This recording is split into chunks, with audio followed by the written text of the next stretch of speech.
కుటుంబ సభ్యులందరికీ మొన్నటి రోజున మహానాడుకు 21 సంవత్సరాలు అయింది నేను రాజకీయాల్లోకి వచ్చి. ఎన్నో కార్యక్రమాలు చేసినాం, కానీ మొన్నటి రోజున మీరు స్పందించినటువంటి తీరు, ప్రతి తెలుగుదేశం పార్టీ కార్యకర్త స్పందించినటువంటి తీరు దాదాపు 21 సంవత్సరాల రాజకీయ జీవితంలో అత్యంత సంతోషాన్ని ఇచ్చినటువంటి సంఘటన. ఈ స్ఫూర్తిని అదే రంగా కొనసాగించాలా. ప్రతి ఒక్క కాల్ని, ఏదైనా పార్టీ ఇచ్చినటువంటి కాల్ పిలుపుని, ఇది మన సొంత కార్యక్రమము, మన బాధ్యత అనే విధంగా స్పందించాలని చెప్పేసి మరొకసారి మీ అందరికీ కూడా విజ్ఞప్తి చేస్తా ఉన్నాను. ఈ యోగాంధ్ర కార్యక్రమంలో మన వంతు బాధ్యతగా తెలుగుదేశం పార్టీకి చెందినటువంటి ప్రతి కుటుంబ సభ్యుడు పాల్గొనమని చెప్పేసి కూడా పిలుపునిస్తా ఉన్నాం. ప్రపంచ దేశాల్లో భారతదేశ సాంప్రదాయాల్ని, భారతదేశ ఔన్నత్యాన్ని తెలియజెప్పే విధంగా భారత ప్రధాని యోగాను ప్రపంచానికి నిరంతరము తెలియజెప్పేటువంటి వేదికగా ఒక యోగాంధ్ర కార్యక్రమము, గిన్నిస్ బుక్ ఆఫ్ వరల్డ్ రికార్డులు ఎక్కేటువంటి కార్యక్రమం నిర్వహిస్తూ ఉన్నారు జూన్ 4న వైజాగ్లో. కదిరి నియోజకవర్గంలో కూడా జూన్ 4వ తారీఖున డిగ్రీ కాలేజ్ మైదానంలో యోగాంధ్ర కార్యక్రమం నిర్వహింపబడుతోంది. కాబట్టి బాధ్యత కలిగినటువంటి ప్రతి ఒక్కరు ఈ భారత ప్రభుత్వం యొక్క ఆలోచనలకు అనుగుణంగా భారతదేశ సాంప్రదాయాలను తెలియజెప్పే విధంగా పాల్గొనాలని చెప్పేసి పిలుపునిస్తా ఉన్నాం. ప్రత్యేకంగా తెలుగుదేశం పార్టీ కుటుంబ సభ్యులకు, అదేవిధంగా జనసేన పార్టీ కుటుంబ సభ్యులకు, బీజేపీ పార్టీ కుటుంబ సభ్యులకు కూడా ఆహ్వానం పలుకుతున్నాం. ఇది మనందరి బాధ్యత, మనందరి కర్తవ్యం. భారతదేశాన్ని ఆరోగ్యకరమైనటువంటి దేశంగా తీర్చిదిద్దేటువంటి కార్యక్రమంలో భాగంగా మనం అందరూ యోగా కార్యక్రమంలో 4వ తారీఖున పాల్గొనాలని చెప్పేసి పిలుపునిస్తాం. ప్రతిపక్షంలో కూడా చూసినాం, చాలామంది ఎక్కడికి పోయినా నన్ను అడుగుతానని, మధ్య మా పార్టీ నాయకుడు, నువ్వు చాలా మారిపోయినావు, చాలా సబ్మిసివ్గా ఉంటాను. సబ్మిసివ్గా ఉండాలి. అధికారం ఉన్నప్పుడు చాలా బాధ్యతగా ఉంటాం. ప్రతిపక్షంలో ఉన్నప్పుడు ప్రజల గొంతుకు వినిపించేటువంటి కార్యక్రమంలో భాగంగా వాళ్ళ తరపున పోరాడేటువంటి పరిస్థితుల్లో ఆ స్ఫూర్తిని కొనసాగిస్తూనే ఆవేశంగా ఉంటాము, ఆలోచనతో కూడా ఉంటాం. కానీ అధికారం ఉన్నప్పుడు ఆలోచనతో పాటు సంయమనం పాటిస్తాం.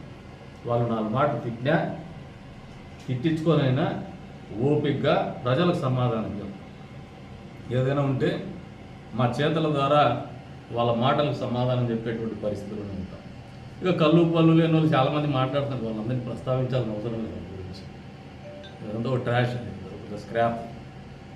ఆమె కూడా జిల్లా అధ్యక్షురాలు, మంత్రికి చేసింది కాబట్టి ఆమెకు సమాధానం చెప్పాల్సినటువంటి బాధ్యత. ఒక ప్రశ్నించింది, గతంలో కూడా సమాధానం చెప్పినా మళ్ళీ దానికి ఆమె సమాధానం లేదు, వచ్చేస్తుంది టూరిస్ట్ మాదిరిగా ఏదో మాట్లాడేస్తుంది, వెళ్ళిపోతుంది.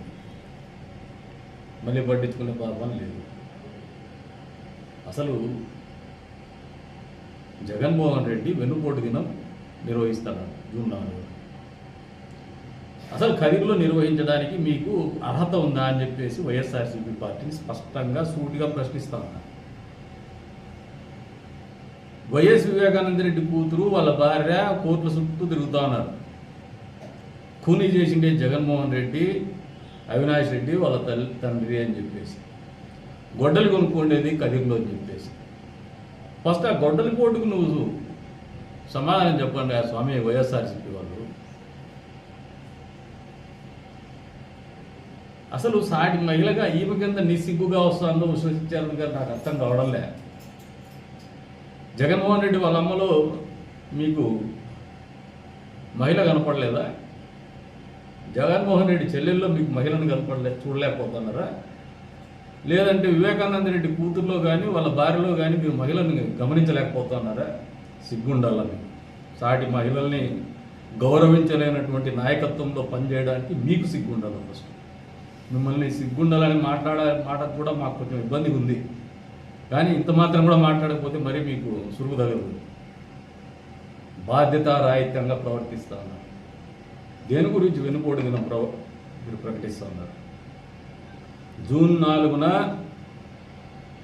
ప్రజాస్వామ్యాన్ని కూనీ చేస్తూ పరిపాలన సాగినటువంటి విధానానికి వ్యతిరేకంగా యావత్ రాష్ట్ర ప్రజలు కూడా చరిత్ర సృష్టిస్తూ ఇచ్చినటువంటి తీర్పుకి శ్రీకారం చుట్టినటువంటి రోజు జూన్ 4, 2024.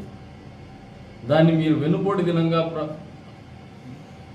ప్రకటిస్తూ లేదు ఆ రోజున ధర్నా చేయాలనుకుంటే ప్రజాస్వామ్యాన్ని అపహాస్యం చేయడము, ప్రజలను అపహాస్యం చేయడం అనేది వాస్తవమని మీరు మర్చిపోతారు. గత ప్రభుత్వం అని చెప్పేసి గత ప్రభుత్వం మాట్లాడతాం. ఏం చేసినారు? ఇది కదిరి రాయచూటి రోడ్లకి పోండి, లేదా తలుపుల మండలంలో అందిని నివా నుంచి కొండారెడ్డి చెరువుకు నీళ్ళు ఇచ్చిండేది అక్కడ పోయి చూడండి. మీకు ఏమన్నా పాదయాత్ర చేసి ఏమన్నా అవసరాలు ఉంటే కాలకృత్య అవసరాలకు కూడా తీర్చే నీళ్ళు ఉంటాయి అక్కడ. గతంలో అయితే ఎత్తుక్కోవాల్సిన పని ఉండేది, లేదంటే ఏదన్నా వేరే చోట అడుక్కోవాల్సిన పని ఉండేది బకెట్లతో. ఇప్పుడే మీ కాలంలో కూడా నీళ్ళు ఉన్నాయి.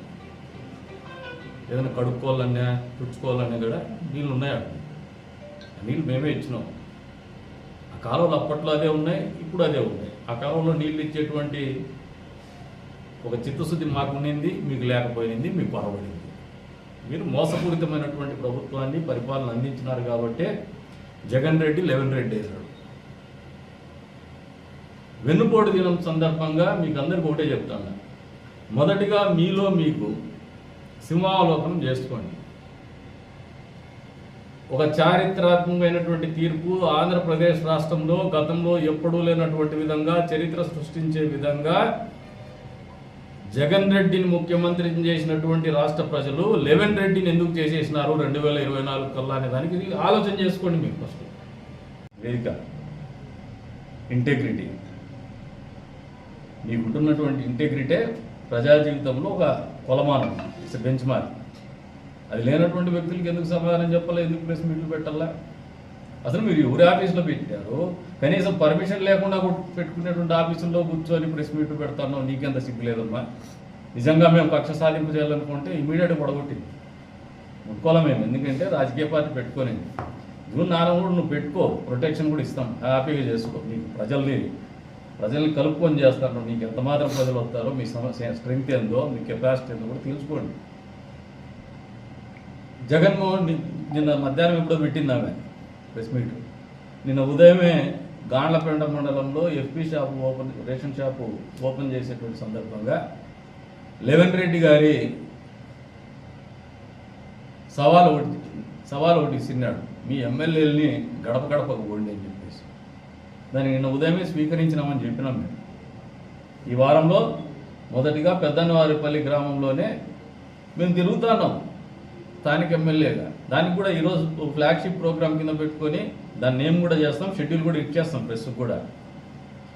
నీకేదన్నా అభియోగాలు ఉంటే తల్లి, నువ్వు నీ పనులు లేని హిజ్రా బ్యాచ్ను లెక్కేసుకొని నువ్వు అక్కడికి వచ్చినా మాకు అభ్యంతరం లేదు. హిజ్రాలు మాట్లాడితే వాళ్ళకి సమాధానం చెప్పాలని అవసరం నాకు లేదు. కాబట్టి ఒళ్ళు దగ్గర పెట్టుకొని ప్రవర్తిస్తే బాగుంటుందమ్మా ఉషశ్రీచరణ్ గారు. ఈసారి నేను కూడా మాట్లాడను, ఎందుకంటే నేను దూషించలేను. అధికారంలో ఉన్నాం, అందులో మహిళ అయిపోయినాం. నేను ఏదైనా కించపరిచే రకంగా మాట్లాడే ఉద్దేశం కూడా నాకు లేదు. మా తెలుగు మహిళలు ఊరికే ఉంటారని మాత్రం అనుకోవద్దు. ఈసారి తెలుగు మహిళలు మాట్లాడితే చీపురు తిరిగేసి కొడతాను. ఖచ్చితంగా జరగబోయేది ఇదే. ఈసారి నువ్వు ప్రెస్ మీట్ పెట్టి ఇటువంటి మాట్లాడి అబద్ధాలు మాట్లాడి కదిరి పొలిమేరలు దాటాలనుకుంటే మాత్రం ఇబ్బంది పడతాం. ఇంకేం చేయాలని ఉన్నారో మీరు ఆలోచన చేసుకోండి. తల్లిని చెల్లిని సొంత బాబాయిని హత్య చేసి దానికి రాజకీయంగా లబ్ధి పొందడానికి సానుభూతి పొంది ఓట్లు వేయించడం కూడా ఆలోచనతో ఆలోచించేటువంటి వ్యక్తి నాయకత్వాన్ని మీరు ఇంకా నమ్ముతున్నారంటే మీకు గతి లేదు, ఆయన మతి లేదు. అంతకు మించి మీకు రాజకీయం లేదు. Common sense. అమ్మకు అన్నం పెట్టలేనోడు పిన్నమ్మ కడియాలు పెడతానే అంట. మీ నాయన చెప్పిండే ఇలాగే మర్చిపోయినారేమో జగన్మోహన్ రెడ్డి. ఇదే జగన్మోహన్ రెడ్డి కార్యకర్తల నాయకులు మర్చిపోయినారే. గుర్తు చేసుకోండి ఒకసారి. ఎక్కడ చెప్పినాడు? దివంగత మహానేత స్వర్గీయ వైఎస్ రాజశేఖర రెడ్డి గారు అసెంబ్లీ వేదికగా మాట్లాడినాడు మాట.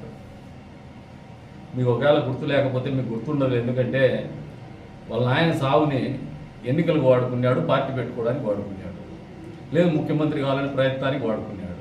అది వర్కౌట్ అవ్వాల. సబ్సిక్వెంట్గా ఆ సానుభూతితోనే మళ్ళీ ఒకసారి ముఖ్యమంత్రి అయిపోయినాడు.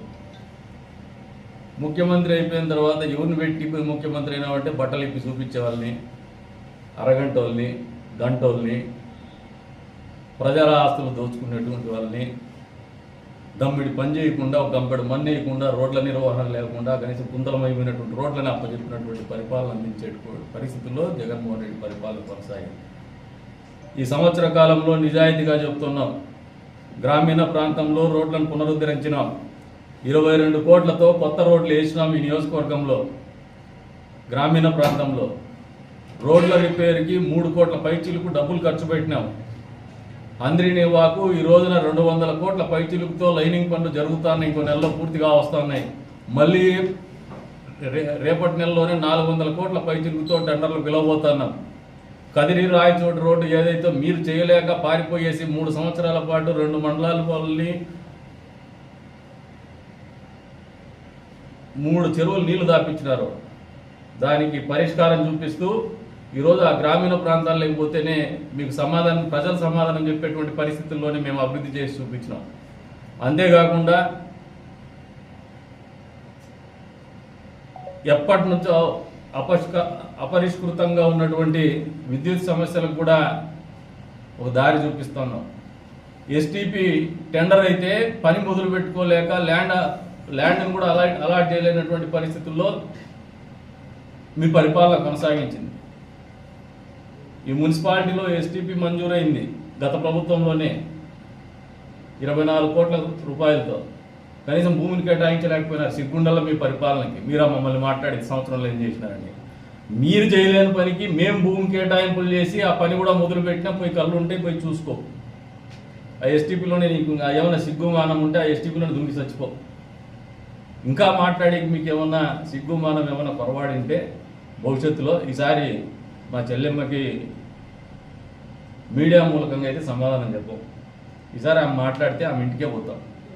పోయి బట్టలు పెట్టి మా ఊరికి రమ్మా, మేమేమేం చేసినామో చూపిస్తామని చెప్పేసి సగౌరవంగా పిలుచుకొని మా ఆడపడుచులను కూడా తెలుగు మహిళలను కూడా ఎండబెట్టి చేయబట్టుకొని ఊరూరా తిప్పి మేము చేసిన పనులు చూపించడానికి కూడా సిద్ధంగా ఉన్నాం. మీరు సిద్ధంగా ఉన్నారమ్మా ఉషశ్రీ చరణ్ గారు, మాజీ మంత్రి గారు. మీకు ఠికానా లేదు. నా నిబద్ధత గురించి చెప్తా ఉన్నారు మీరు. నేను ఒకే పార్టీలో పెరిగినా, ఒకే పార్టీలో ఉన్నా. ఉషశ్రీ చరణ్ ఏమనుకుంటుందంటే ఒక పార్టీ నుంచి వేరే పార్టీకి, ఆ పార్టీ నుంచి ఇంకో నియోజకవర్గానికి, ఆ నియోజకవర్గాల నుంచి ఇంకో నియోజకవర్గానికి ఈ రకంగా పోతానే రాజకీయాలు చేసే ఒక మిస్కాన్సెప్షన్లో ఉంది. ప్రజలు చాలా విఘ్నులు. మిమ్మల్ని ట్రాన్స్ఫర్ చేసినా కూడా వాళ్ళు మిమ్మల్ని ఎతికి మరీ కొట్టినారు. ఎంతటితో కొట్టారు? 30,000 పైనంతో కొట్టినారు. అది మా మీద ప్రేమ కంటే మీ మీద కోపం ఎక్కువ ఉంది. ఇప్పటికీ మీకు ఇంకా బుద్ధి రాలేదంటే, సిగ్గు రాలేదంటే మీరు రాజకీయాలకు పనికి వస్తారా పనికిరారా మీరు ఆలోచన చేసుకోండి. మొదటిగా మహిళలను గౌరవించలేనటువంటి పార్టీ వైఎస్ఆర్సీపీ పార్టీ. మంచి మర్యాద తెలియనటువంటి నాయకులు ఉండేటువంటి పార్టీ వైఎస్ఆర్సీపీ పార్టీ. ప్రజా సమస్యలు పట్టనటువంటి పార్టీ వైఎస్ఆర్సీపీ పార్టీ. రాష్ట్ర అభివృద్ధి పట్టనటువంటి పార్టీ వైఎస్ఆర్సీపీ పార్టీ. రాష్ట్రంలో ఉన్నటువంటి సమస్యలను పరిష్కారం చేయాలా, ప్రజల గొంతుకును వినిపించాలనే కనీస జ్ఞానం లేకుండా కేవలం రాజకీయ ఉనికి కాపాడుకోవాలనే ఆలోచనతో ఉన్నటువంటి పార్టీ వైఎస్ఆర్సీపీ పార్టీ. మొదటిగా మీ లెవెన్ రెడ్డిని అడగమ్మా, దొంగ సారా వ్యాపారం ఎందుకు చేసినాడు, రంగునీళ్ళ సారా వ్యాపారం ఎందుకు చేసినాడు, మద్యపాన నిషేధం అని చెప్పినారు. ఎప్పుడు చేసినావు మా తల్లి? నువ్వు రాష్ట్ర మంత్రికి చేసినావు.